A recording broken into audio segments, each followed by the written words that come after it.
taqdir tutashgan manzil. Kuzning ilk kunlari edi. Mahalla guzaridagi katta chinor tagida o'rindiqlar atrofiga to'plangan ayollar pichir-pichir qilishar. Kimdir to'y haqida, kimdir esa o'tib ketgan yillar armoni haqida gapirardi. Bu yerda 3 xil avlod, 3 xil taqdir va 3 ta mutlaqo bir-biriga o'xshamaydigan hayot yo'li bor edi. Sevara chinor tagidagi o'rindiqda o'tirarkan, uzoqdan kelayotgan kelinchakni kuzatardi. Uning nigohlarida xotirjamlik, qalbida esa 35 yillik umrning sinovlaridan qolgan donishmandlik aks etardi. U 3 farzandning onasi, mahallada hurmatli ayol. Ammo bugungi baxtiga yetib kelguncha, u qanday olovlardan o'tganini hamma ham bilavermasdi. Undan bir necha qadam narida qo'lida eski matodan tikilgan xaltachani ushlab, mahalla bolalari bilan gaplashib turgan Dilafroz opa ko'rindi. U 50 yoshda edi, lekin yuzidagi ajinlar, ko'zlaridagi mun uni yoshidan ancha katta ko'rsatardi. Mahallada uni hamma, orqasidan ham, oldidan ham tentak deb chaqirishardi. U bu laqabga ko'nikib ketgan. Ammo har safar shu so'zni eshitganda yuragining allaqayerda zanglagan, pichoq aylanganday bo'lardi. Uzoqroqda yangi qurilgan ko'p qavatli uyning pastki qavatidagi do'kondan chiqib kelayotgan Xurshida esa hali juda yosh edi. 25 yoshli bu juvonning ko'zlarida na hayotga bo'lgan qiziqish, na kelajakka bo'lgan umid bor edi. U go'yo tirik murdadek qadam tashlar, uydan chiqayotgan baqir-chaqirlar, erining doimiy ta'nalari uning ruhini butunlay sindirib bo'lgandi. Bu 3 ayolni birlashtirib turgan yagona narsa bor edi. Ularning uchovi ham o'z vaqtida chimildiq deb atalmish muqaddas sirxonaning sinoviga duch kelishgandi. Kimdir bu sinovdan sabr bilan o'tdi, kimdir undan qochdi, kimdir esa uni oyoq osti qildi. Natija esa mana shu bugungi kuz havosidek sovuq va aniq edi. Sevaraning isoni va sabri. To'ydan oldingi zulmat. Sevara 20 yoshda edi. U paytlarda qizlarning qalbi xuddi oq qog'ozdek beg'ubor, orzulari esa cheksiz bo'lardi. Sevaraning eng katta baxti yon qo'shnilarning o'g'li Oqtam akani o'z akasidek ko'rgan edi. Oqtam poytaxtda o'qir, mahallaning eng ko'zga ko'ringan, bilimli yigitlaridan edi. Mahalladagi hamma qizlar unga havas bilan qarashar, Sevara esa ularnikiga tez-tez chiqib turgani uchun qizlar undan Oqtam haqida so'rashardi. "Sevara, akang shahardan qachon kelarkan?" deb so'rardi dugonalari. "Men qayerdan bilay, kelib qolar yaqinda", deb kulardi Sevara hech narsani diliga tugmay. Hatto Oqtamni uylantirish harakati boshlanganda, Sevara dugonalarining uyiga sovchilar bilan birga borgan, ularning rasmlarini Oqtamga ko'rsatgandi. Ammo Oqtamning dimog'i baland edi. Hech qaysi qizni yoqtirmasdi. Keyinchalik ma'lum bo'ldiki, yigitning ko'nglida boshqa reja bo'lgan. Bir kuni Sevaraning otasi Ahror aka uyga vazmin kayfiyatda kirib keldi. Onasi Xosiyat opa darrov dasturxon yozdi. Choy ichib bo'lingach, ota tomoq qirib gap boshladi. "Xosiyat, qo'shni Aziz aka bilan gaplashdik. Nasib qilsa, Sevarani Oqtamjonga beradigan bo'ldik. Ikkala uy ham bir-birini biladi. Yigit shaharda o'qiydi, kelajagi porloq. Qizimiz hech qayerda xor bo'lmaydi." Bu gap Sevaraning qulog'iga xuddi momaqaldiroqdek chalindi. U qo'lidagi piyolani qanday qilib stolga qo'yganini bilmay qoldi. "Dada, oyi, bu nima deganingiz?" yig'lagudek bo'lib baqirdi Sevara. "Oqtam aka, axir mening akamdek-ku. Ko'zida sochi kam, peshonasi yaltirab qolgan bo'lsa, men unga qanday turmushga chiqaman? Men uni yaxshi ko'rmayman." Otaning qoshlari chimirildi, yuziga jiddiylik yugurdi. "O'chir ovozingni. Kattalar bitta gapni gapirdimi tamom. Sendan hech kim sevgi haqida so'ragani yo'q. Erga tekkandan keyin sevib qolasan. Agar bizning gapimizga qarshilik qilsang, seni oq qilaman. Oq sutimni harom qilaman", dedi onasi ham gapga qo'shilib. Bu o'zbek oilasidagi eng og'ir, eng dahshatli shart edi. Oq qilish degan so'z Sevoraning oyoq qo'lini bog'lab qo'ydi. Bir hafta o'tmay uyda non sindirildi. Foniy dunyoning ishlari tezlashib ketdi. Sevoraning roziligisiz, uning ishtirokisiz to'y tayyorgarliklari boshlandi. Hamma xursand, faqat kelinning ko'ngli zulmat edi. Oq libosdagi begona to'y kuni yetib keldi. Sevora chiroyli oq libos kiygan, yuziga pardoz qilingan edi. ammo uning qalbi yig'lardi. Qarindosh urug'lar, mahalla ko'yi yig'ilgan. Hamma Sevoraning Xudo tomonga borayotganida qovog'ini solib, qo'shini chimirib turganini sezdi. Kelin juda dimoqdor ekan, deb pichirlashardi xotinlar. Shunda yigitga tegapti-yu, yana noz qilishini qara. To'y bozmi tugab, Sevora kelinlik uyiga, chimindiq qo'yilgan xonaga olib kirildi. Yangi kelinchak xonada yolg'iz qolganida devorlarga, chiroyli qilib bezatilgan pardalarga qarab baqirib yuborgisi keldi. Bu yer u uchun begona edi. Bu hayot u uchun majburiyat edi. Yerlik udumga ko'ra yangalar tashqarida kutib turishar. Kuyovning kirishi yaqin edi. Sevoraning yuragi shunaqa tez urardiki, u bu ovozni quloqlari ostida aniq eshitib turardi. Yo'q, men bunday yashay olmayman. Hozir Oqtam kirib kelsa, men o'zimni o'ldiraman, degan fikr xayoliga keldi. U taqdirga tan bergandek o'zini tinchlantirdi va yangalariga "Men biroz dam olay, sizlar pastki uyga tushib turinglar", dedi. Yangalar kelin tinchlandi deb o'ylab, hovli etagidagi uyga chiqib ketishdi. Fursat g'animat edi. Sevara sarpodagi oddiygina ko'ylakni ustidan kiydi-da, derazani ohista ochdi. Kelinchaklik uyi birinchi qavatda, boqqa qaragan edi. U hech narsani o'ylamay, derazadan sakrab tushdi va qorong'u kechada o'z uyi tomon yugurib ketdi. Ota uyidagi qiyomat va ko'tilmagan najot. Uyining eshigini taqillatganida ota-onasi hali uxlamagan edi. Eshikni ochgan Ahror aka oq ko'ylakda, sochlari to'zg'igan qizini ko'rib, boshi gangilab qoldi. "Bu nima mashmasha?" deb baqirdi ota. "Topgan gashting shu bo'ldimi? Seni hozir shu yerning o'zida chopib tashlayman. Mahallaga qanday bosh ko'tarib chiqaman?" Ota uydagi pichoqni izlay boshladi. Sevara qo'rquvdan yig'lab, onasining oyog'iga yiqildi. Xosiyat opa ham yig'lardi, lekin qizini ichkari xonaga olib kirdi. "Ko'r bo'lgur, nima qilib qo'yding?" "Chimildiq xiyonatni qochishni kechirmaydi bolam. Umring baxtsiz o'tadi endi", deb yuz ko'zni yuldi ona. Oradan yarim soat o'tmay, orqadan qaynotasi Aziz aka va qaynonasi Salima opa yetib kelishdi. Ular juda vazmin va dono insonlar edi. Uy ichidagi to'polonni ko'rib, Aziz aka vaziyatni qo'lga oldi. "Ahror xo'ja, to'xtang, urmang qizingizni. Bu hali yosh, qo'rqqan, nima qilayotganini bilmaydi. Muammo yo'q, yuringlar, uyga qaytamiz", dedi. Ular Sevorani tinchlantirib, qaytadan uyga olib kelishdi. Ammo Sevoraning ichidagi qo'rquv va qarshilik yo'qolmagandi. Ular qizimizga jin tekkan yoki ajini chalgan deb o'ylab, mahalladagi eng kuchli domlalarga, azayimxonlarga o'qitishdi. Lekin Sevora baribir quyuni yaqiniga yo'latmasdi. Har kuni kechqurun Sevora o'zidan 1 yosh kichik qaynisinglisi Muhabbat bilan birga yotardi. Kuyov esa boshqa xonada qolardi. Bir kuni qaynotasi o'g'li Oqtamni yoniga chaqirib, yelkasiga qo'lini qo'ydi. "O'g'lim, bu qizni o'zing tanlading. Uning ko'ngli hali vayrona. Endi erkak bo'lib chidaysan, sabr qilasan. Agar hozir ajrashsang, mahalla ikkala oilani ham gap so'z bilan o'ldiradi. Sabr tagi Rahmon." Oradan 40 kun o'tdi. Chimildiq chillasi chiqqanida ham Sevara hali bokira edi. Eri bilan orasida hech qanday yaqinlik bo'lmagandi. Nihoyat Oqtamning shahardagi o'qishi boshlanadigan kun yetdi. Qaynota-qaynona qaror qabul qilishdi. Sevara ham eri bilan shaharga ketadi. U yerda ikkalasi yolg'iz qolishsa, balki til topishib ketishar. Shahar hayoti va Muhabbatning tug'ilishi, poytaxtdagi ijara uy ularni bir-biriga yaqinlashtirdi.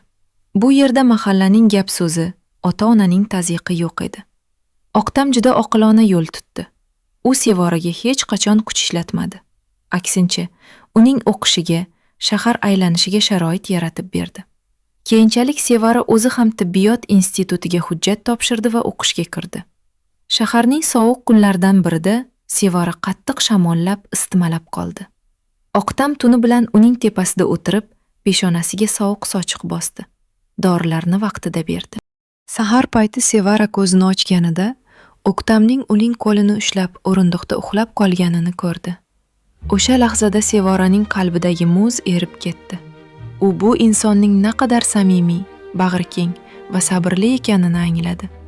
Faqat o'shandan keyingina ular haqiqiy er-xotin bo'lib yashay boshlashdi. Yillar o'tdi. Sevara o'z sohasining shifokori bo'ldi. Doktorlik darajasini oldi. Bugun u 3 farzandning onasi sifatida o'sha kunlarni eslarkan shunday deydi: Men o'shanda juda katta xato qilgandim. Chimildiqdan qochish bu taqdirdan qochish edi. Agar qaynota-qaynonamning vazminligi, erimning beqiyos bardoshi bo'lmaganida, men bugun hayoti barbod bo'lgan bir ayol bo'lardim. Men ularning sabridan umrbod minnatdorman. Dilafruzning umrbodlik tamg'asi. 18 yoshlik ko'rlik. Dilafruz bundan 32 yil oldin mahallaning eng go'zal, eng sho'x qizi edi.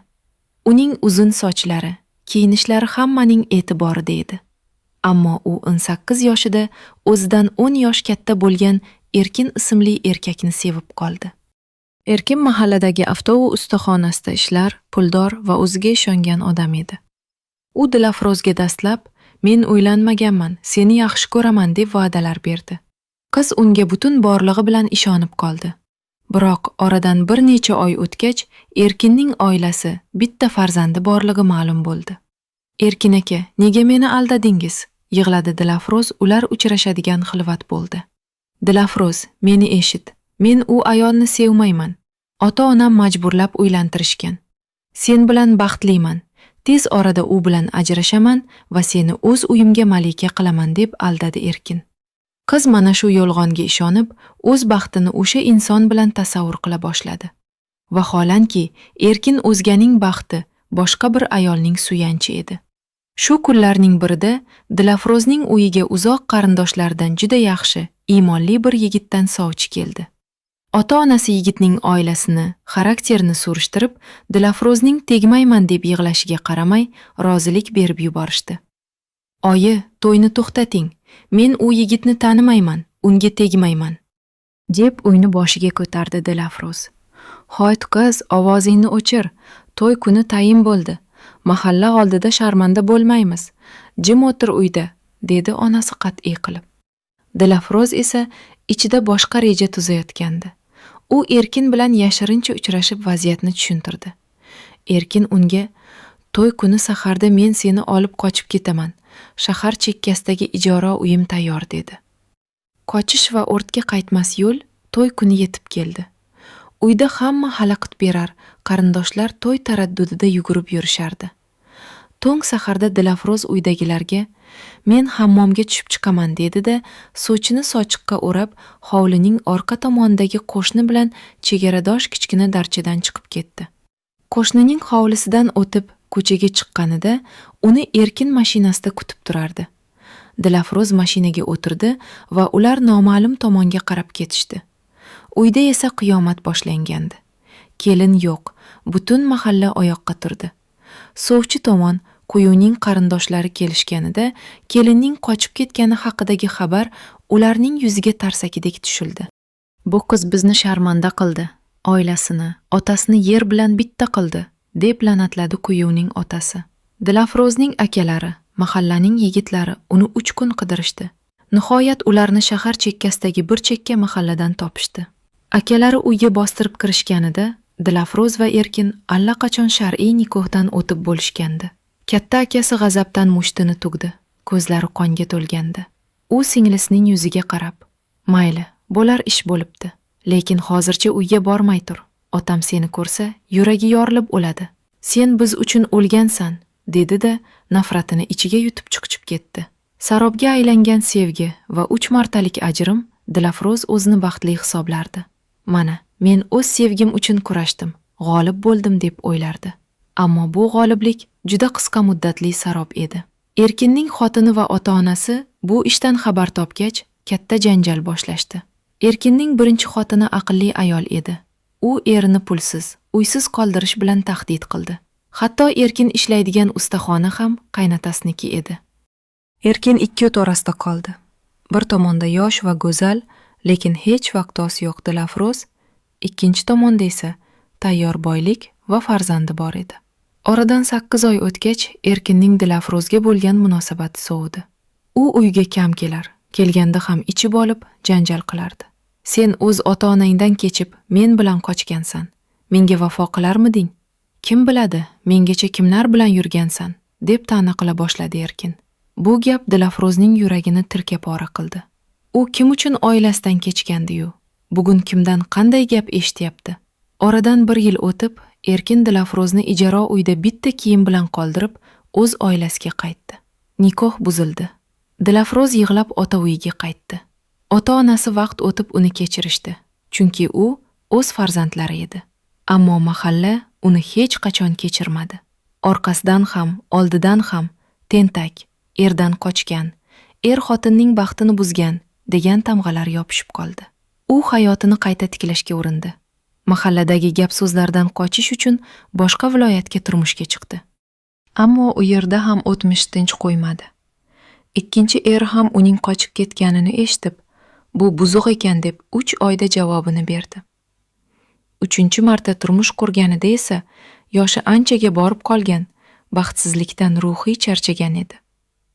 U bilan ham til topisha olmadi. Eng yomoni, Xudo unga farzand bermadi. Bugun u 50 yoshida mahallaning chekkasidagi eski uyda yolg'iz yashaydi. Ko'chaga chiqsa, odamlar undan o'zini olib qochishadi. Men o'shanda o'z baxtimdan, to'liyimdan qochgan ekanman, deydi Dilafruz yig'lab. Kim chimildiqni hurmat qilmasa, undan oldin o'z bilganidan qolmasa, baxt ham, omad ham undan yuz o'girarkan. Mening hayotim rangsiz, befayz bir kulbaga aylandi. Mendek xato qilmasin hech kim. Xurshidaning bebosh muhabbati va tanalar darchasi. Yengiltaklik va yettiyot begona. Xurshida 25 yoshda bo'lishiga qaramay, yuzidan hayot quvonchi butunlay o'chgan. Bundan 8 yil oldin u 17 yoshli gul, sodda qiz edi. Ularning uyi ro'parasidagi ko'p qavatli uyda yashaydigan Abror ismli yigit unga har kuni gullar berar, chiroyli so'zlar bilan sevgi izhor qilardi. Xurshidaning onasi tadbirkor ayol bo'lib, tez-tez Turkiya va Xitoyga tovar olib kelish uchun ketardi. Otasi esa ichki ishlar tizimida ishlar, tez-tez tungi navbatchiliklarda bo'lardi. Xurshida ko'pincha uyda yolg'iz qolardi. Abror bundan xabardor edi. Kunlarning birida Abror Xurshidani ko'chada uchratib qoldi. Xurshid, bugun ota-onang baribir uyda yo'q-ku. Yur, mening bir do'stimning bo'sh uyi bor. O'sha yerda o'tirib, shirinliklar yeymiz, suhbatlashamiz. Senga bir ajoyib sovg'am bor dedi. Xurshida unga butun borlig'i bilan ishonardi. U Abrorni o'zining hayotiy yo'ldoshi deb bilardi. Ular o'sha bo'sh uyga borishdi. O'sha kuni Abror qizning nomusini, ishonchini va kelajagini oyoq osti qildi. Xurshida qo'rqib ketgan, nima qilishni bilmasdi. Abror esa qo'rqma, baribir seni o'zim olaman deb ovutardi. Oradan 2 oy o'tgach, Xurshida o'zining homilador bo'lib qolganini sezdi. Dahshat boshlandi. Qiz yig'lab Abrorga aytdi. Endi yagona chora tezroq to'y qilish edi. Sovigan oshdek to'y Abrorning uyidan Xurshidaning uyiga sovchilar kelishdi. Xurshidaning otasi Ilhom aka juda oriyatli, mahallada obro'li odam edi.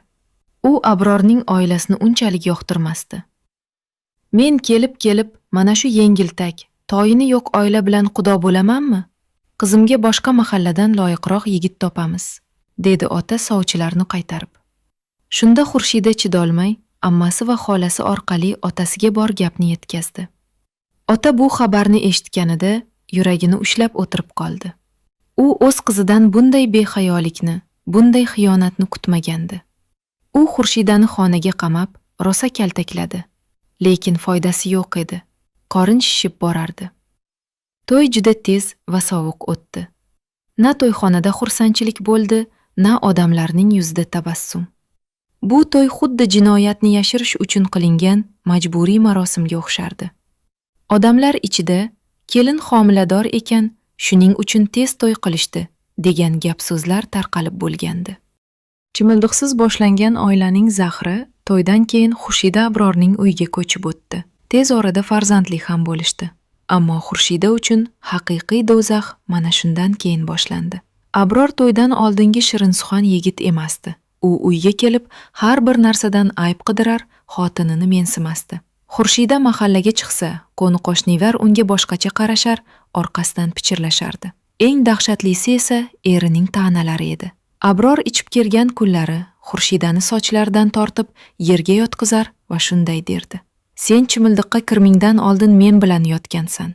Homilador bo'lib olib, meni majburlab uylantirding. Sen sharmandasan. Mengacha kimlar bilan bo'lgansan Xudo biladi. Ko'chadagi yengil-yoq ayollardan nima farqing bor?" Bu ta'nalar Xurshidaning yuragini har kuni zaharlardi. U o'z sevgan insonidan, farzandining otasidan bunday gaplarni eshitishga majbur edi. "Abror aka, axir men sizni sevgandim, sizga ishongandim-ku", deb yig'lardi Xurshida. "Sevging o'lsin sening. Ifatini asramagan ayolning sevgisi kimga kerak?" deb javob berardi u. Bugun Xurshida 25 yoshida ajrashish uchun sudga ariza bergan. Uning hayoti barbod bo'ldi. Farzandi bilan ota uyiga qaytgan, ammo otasi ham uni bag'riga to'liq bosa olmaydi. Chunki yuzidagi sharmandalik dog'i hali ketmagan. "Men endi tushundim", deydi Xurshida ko'z yoshlarini artib. Chimildiqni, nikohni oyoq osti qilganlar, to'ydan oldin nafsini tiya olmaganlar hech qachon baxtli bo'lmas ekan. Muhabbat bokiralik va hayo bilan go'zal ekan. Men o'z qo'llarim bilan hayotimni do'zaxga aylantirdim. Taqdirlar kushandasi va ijtimoiy ta'lil. Ushbu 3 ayolning hayoti o'zbek jamiyatidagi eng nozik va eng og'riqli nuqtalarni ochib beradi.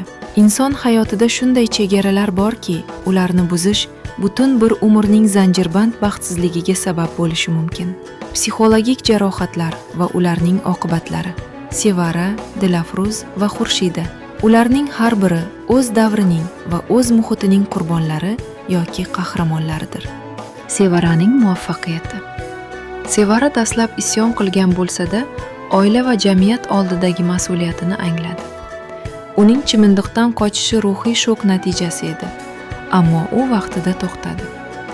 Eng muhimi, unga uchragan insonlarning madaniyati va sabri uni qutqarib qoldi. Dilafruzning armoni. Dilafruz esa hissiyotlarni haqiqiy hayotdan ustun qo'ydi. U o'zganing oilasini buzish evaziga baxt qurishni istadi. Natijada tentak degan laqab o'rtirib, jamiyatdan ajralib qoldi. Xurshidaning fojiasi. Xurshida esa zamonaviylik va erkinlik niqobi ostidagi yengiltaklikning qurboni bo'ldi. U nikohsiz yaqinlikning oqibati naqadar og'ir bo'lishini kech angladi. Xotimi va kelajakka saboqlar. Kuz oqshomi yaqinlashib, mahalla guzariga salqin shamol esa boshladi. Sevara joyidan turib uyi tomon yurdi. Yo'lda u Dilafruz opaga duch keldi. Ular bir-birlariga qarab, indamay bosh silkib qo'yishdi. Bu qarashlarda minglab so'zlar, og'ir hayot saboqlari yashiringan edi. Uzoqdan esa Xurshida o'z farzandini qo'lidan ushlab, sud binosi tomon ketayotgani ko'rindi. Uning qadamlari og'ir, ammo u endi yangi hayot boshlashga, o'z xatolarini yuvishga harakat qilayotgandi. Mahalla chinori esa asrlar davomida ne taqdirlarni ko'rgan guvoh sifatida yana jimtiraverdi. Bu hikoyalar mahalla tarixiga muhrlanib qoldi. Har bir qiz, har bir yigit uylanish yoki turmushga chiqishdan oldin bu 3 taqdir haqida o'ylab ko'rishi shart.